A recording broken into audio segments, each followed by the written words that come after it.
talk about the political impact of the death of Supreme Court Justice Ruth Bader Ginsburg. What does it mean for the United States and the 2020 election? Will liberals be doomed to decades of irrelevance on the Supreme Court? And could a new conservative judge have an impact in the event of a disputed election? To answer these questions, I will once again be having a discussion with my American colleague, Arjit, who has worked on multiple political campaigns in the state of Virginia and is studying philosophy, politics, and economics. You can find the link to our last discussion on why America is so polarized right up here. Welcome back. Hello, everybody. So on Friday evening, Justice Ruth Bader Ginsburg tragically died at age 87, and immediately the internet went crazy. Could you provide some context on why the passing of an elderly Supreme Court justice has gotten everyone so riled up? Give us a bit of the history. Yeah, so the reason this is so important is because of timing and background.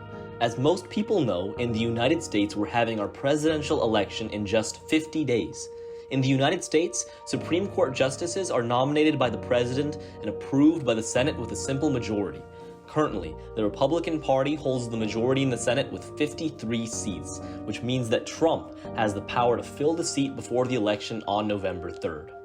Now, a Supreme Court vacancy this close to the election will have always been politically fraught and, well, just upsetting for the opposition party. In fact, no seat has ever been filled this close to an election in American history.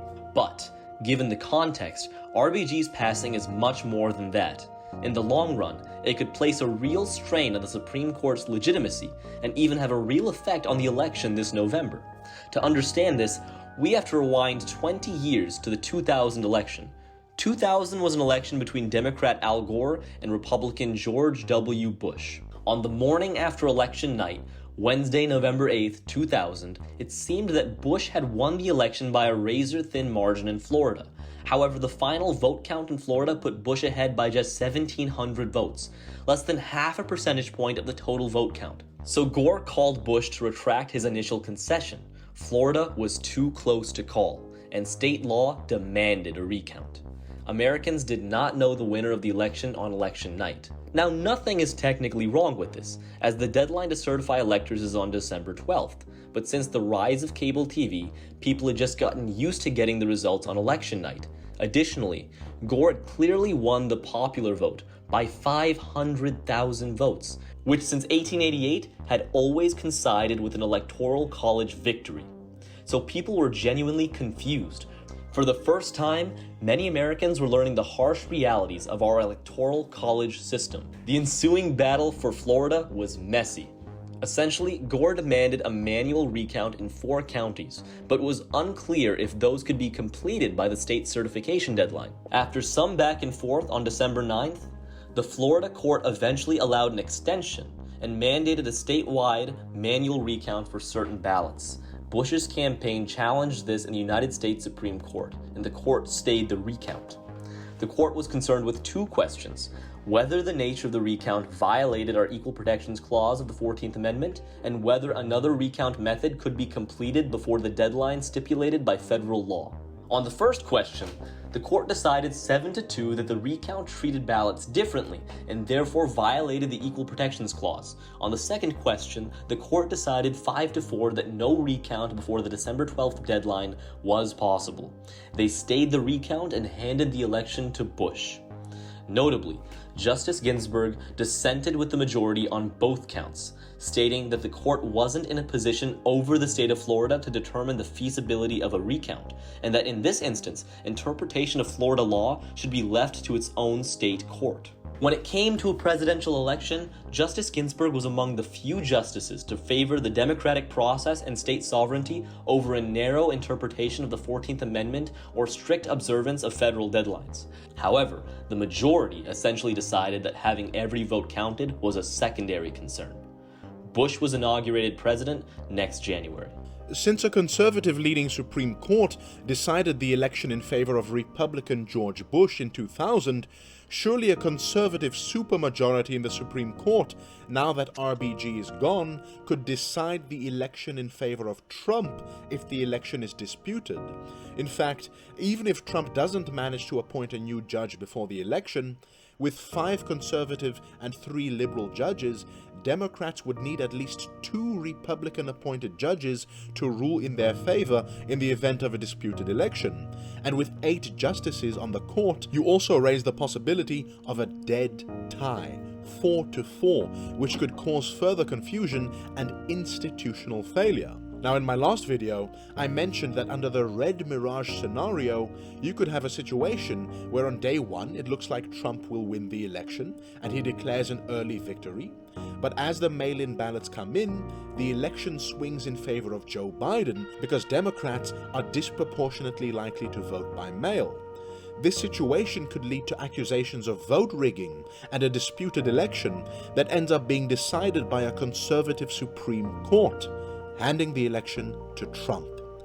How realistic is such a scenario? So the 2000 election had a lot of specifics that probably wouldn't apply to this election. Additionally, the polling doesn't look that close and Biden has a healthy lead in almost every swing state. However, both campaigns are already preparing legal teams and seem to anticipate court battles over recounts and voting irregularities, and the Supreme Court has only gotten more conservative since 2000.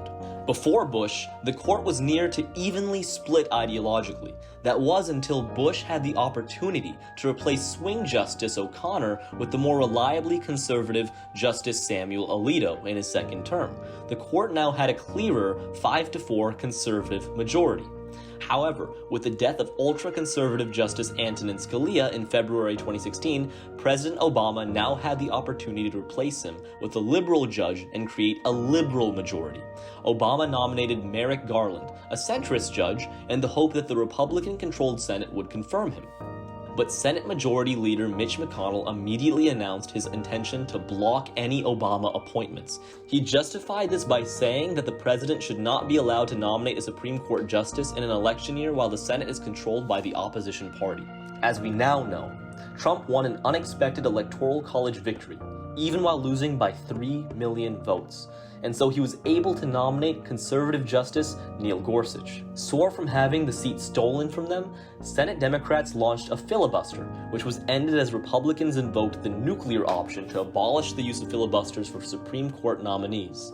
In the end, Gorsuch was confirmed by 54 votes, 3 of them Democrats. In appointing Gorsuch, Trump was able to preserve the conservative balance of the court. While this was a stunning and unprecedented loss for Democrats, the status quo had essentially been preserved, a 5-4 conservative majority.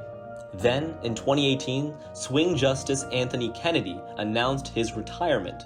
Trump now had the opportunity Obama had in 2016 to tilt the balance of the court. He nominated Justice Brett Kavanaugh, who was to the right of Kennedy on key issues like abortion, affirmative action, torture, regulations, gun control, and the death penalty. Notably, he also had an expansive view on executive authority. A conservative president nominating a conservative justice is nothing groundbreaking, but Kavanaugh's confirmation process probably did more damage to the court's esteem than anything since the fiasco in 2000 with Bush v. Gore. For those not familiar, during his confirmation process, Kavanaugh was accused of sexual assault from 2 former classmates, most notably Dr. Christine Blasey Ford. As the Senate hearings were during a midterm year, they became a political flashpoint, and yet another arena for America's culture wars. During the process, after a fiery and politicized statement by Kavanaugh on the Senate floor, questions arose about his temperament. While the allegations were nothing to dismiss, perhaps most importantly, during his confirmation hearing, Kavanaugh seemingly perjured himself on issues of his past drinking habits, according to his own peers. An open letter from 2,400 legal scholars advised the Senate not to confirm Kavanaugh on the grounds that he is morally unfit to hold the position. Nevertheless, McConnell's Senate invoked the nuclear option, blocking the filibuster and elevated Kavanaugh to the highest court in the land. The court was now more conservative than it had been in decades. For many people, Kavanaugh's nomination has irreparably damaged the court's reputation. Perhaps even more damaging is how anti-democratic the institution has become. You guys now have 2 justices on the Supreme Court who were appointed by a president who lost by 3 million votes. On top of that, even George Bush likely would not have been able to appoint his Supreme Court justice in his second term had the Supreme Court itself not handed him the election in 2000. Not to mention, the Senate that confirmed the last two justices also only represented a minority of the country. Democrats in the Senate represent some 15 million more people than the Republicans, but your system gives the Republican Party a distinct advantage. Now remember that back in 2016, Senate leader Mitch McConnell said that the Supreme Court vacancy should not be filled in an election year. He has now demonstrated his hypocrisy by pledging to vote on Trump's Supreme Court nominee just hours after Justice Ginsburg's tragic death.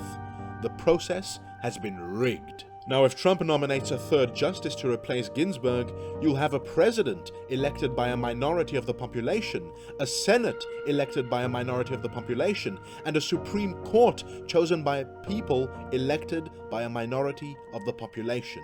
Almost total minority rule. And this minority rule Supreme Court will be making decisions on the nation's most pertinent issues. This situation will fundamentally undermine the legitimacy of the American system.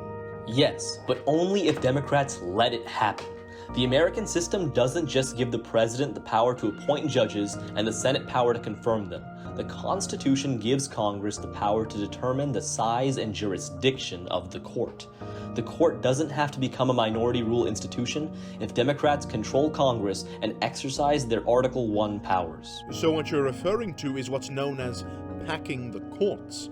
This means that a Democrat-controlled Congress could simply increase the number of judges and fill those empty slots with liberal judges. But there's a problem with this.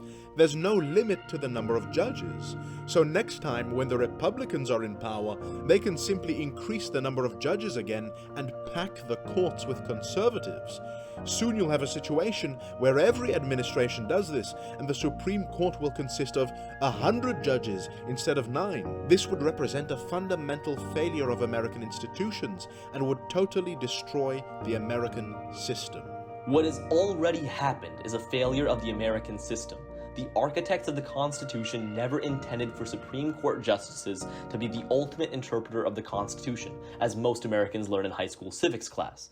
They instead would have been more familiar with what's today called a popular constitutionalism. The president, Congress, the states, and the people are all interpreters and enforcers of the Constitution's transcendent principles, negotiating and bargaining with one another through the Madisonian clockwork of checks and balances. They envisioned more frequent constitutional amendments and a messier and decentralized federal system. In the popular imagination, we have too often afforded the court the lofty status reserved for religious clerics and ayatollahs, an institution above politics. Here's the secret. It has never been that way. It is a co-equal branch of government that was deliberately designed not just to check the other branches, but with checks against it. It's time to invoke that check wholeheartedly. Hopefully, Democrats don't even have to pack the court. Democrats are the favorite to win the presidency, House, and Senate this November. Republicans know this. The implicit threat of court packing may be enough to convince Republican senators not to ram through a justice before the election. And in the case that Trump loses, Republican defections will only become more likely in a lame duck session. We already have 2 Republican senators expressing doubts as to whether they will confirm a justice before November. Now, there are always the spineless, power-hungry cowards like Lindsey Graham who will go out of their way to go back on their word, but we only need 4 Republican defections to make this happen. A sense of principle may convince some to defect, but political threats may be more useful for others. Politics here has to be played like a game of poker. Democrats would be foolish to write off their own Article 1 authority at this stage in the game. They would be foolish to so readily concede the future of a woman's right to choose, voting rights, environmental regulations, healthcare, and gun violence prevention legislation to a 6-3 conservative supermajority on the court. Republicans should know this. They can retain their 5-4 majority a little longer and our judicial norms if they play nice and by the rules they themselves created. But if they go low, Democrats will not resign themselves to the high road. When they go low, we kick them. It's important to recognize that court packing is no more a departure from norms than what the Republicans did to get the judiciary to where it is today. Now, ideally, if Democrats do pack the courts under a Biden presidency, they would also engage in other democratizing reforms to rebalance American institutions to avoid the sort of continued escalation you were talking about. Adding Puerto Rico and DC as states, passing legislation to protect voting rights, implementing universal voter registration, ending partisan gerrymandering. Ideally, they would also be able to pass some kind of constitutional amendment to implement term limits and even fix the number of justices. There are many creative proposals on the table to make the court a less politically fraught institution. Ginsburg herself supported an amendment to impose term limits on Supreme Court justices. For too long, Republicans have tried to change the country by changing the rules of the game, suppressing voters, redrawing districts, and holding court seats vacant. It's time to change the rules to force the Republican Party to change. America's first past the post elections ensures we'll always have a two-party system, but a Republican Party on a fair playing field will be more representative, less radical, and better for the country. Such reforms wouldn't be a power grab.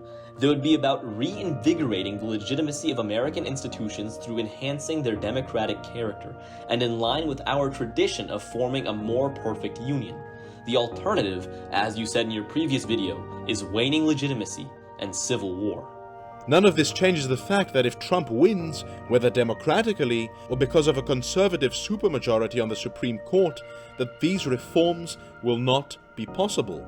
A second term for Trump would guarantee that the country's institutions become less representative, less legitimate, and a slowly slide into illiberal democracy. This is true, but whether the election is disputed in the Supreme Court or not, such a scenario is not possible if Trump loses in a landslide beyond question in every swing state. We don't lose American democracy unless we give it up on November 3rd.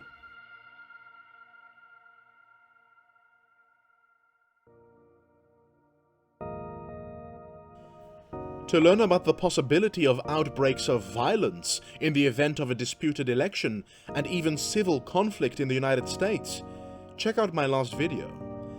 Thank you to my Patreons for making this video possible. Like, share, and subscribe, because this was my take.